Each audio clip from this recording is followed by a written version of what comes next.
This is David with High Performance Stoicism. I want to talk to you about Stoicism and high performance. There's a lot of talk out there these days about being a high performance person. There's a lot of talk about high performance, and there are different definitions of what that means. To make things simple for this video, just think of this. Someone is a high performance person if they are among the outstanding people in their field. So think about your field, whether you're in sales, whether you're a doctor, whether you're an accountant, whether you're in restructuring businesses. You know in your field what people are in the top 5% or top 2% or even top 1%. And these are the people we'll just say they are high performance people. Now, some people might ask, what does that have to do with Stoicism? Here's my view. I believe that Stoicism, understood in a certain way, following it is the best way to become a high performance person in the shortest time possible. But it works beyond that because part of the process is you're aiming to be a high performer, not just at work, but in your life in general. So, what connections are there between working to become a high performance person and then following Stoicism? Now, the first one is kind of obvious, but to become a high performance person, you really have to work on your performance.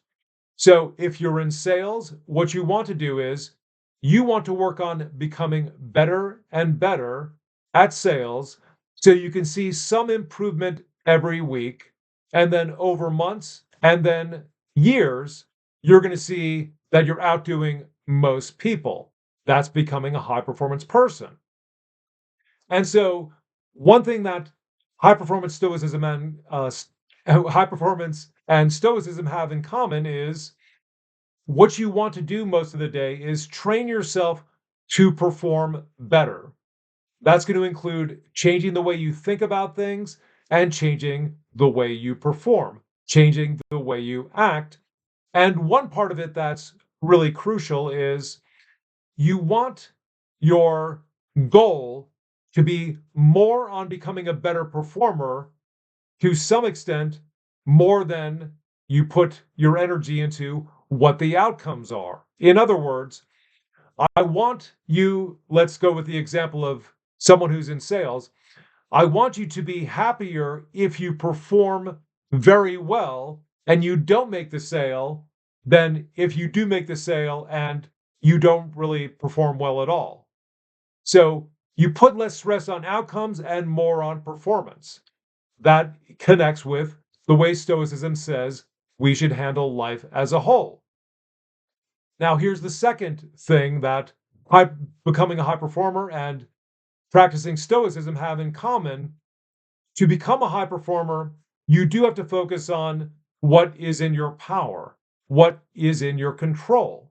And going with the same example, when you get on the phone with a prospect and you try to make sales, you want to focus on what is up to you and what is not up to you. People that know a bit about Stoicism, maybe you're one of them, know that it's very important for the whole of your life to find out what's within your power and what's out of your power. And quite interestingly, as you perform better and better in your task of being a salesman, say, what you're going to find is as you're focusing on what's within your power, you're going to see more and more this line become brighter. You're going to see what in the situation is within my power and what is really out of my power. And that's going to help you to regulate your emotions to make sure you get through a tough sales call and maybe you can close the deal.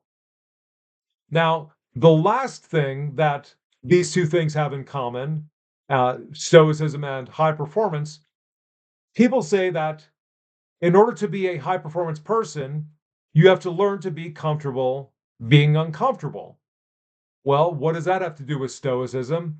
Stoicism as a whole is a training to enable you to become comfortable being uncomfortable no matter what the situation. And we're talking about work, but we're also talking about on your way to work. We're also talking about all events of your life. We're talking about obstacles. We're talking about setbacks. We're talking about adversities. And touching upon a topic I discussed in a previous video on fear, one thing that most people have to work on to become a high performance person is to do the most important thing you know you need to do every day, the thing that will really improve your life. And here's the thing that most people don't recognize: what's holding you back, it's not something called resistance, it's not procrastination, it's really fear. So, to become someone who is comfortable being uncomfortable, you don't have to put yourself in extreme situations. You don't have to do ultra marathons.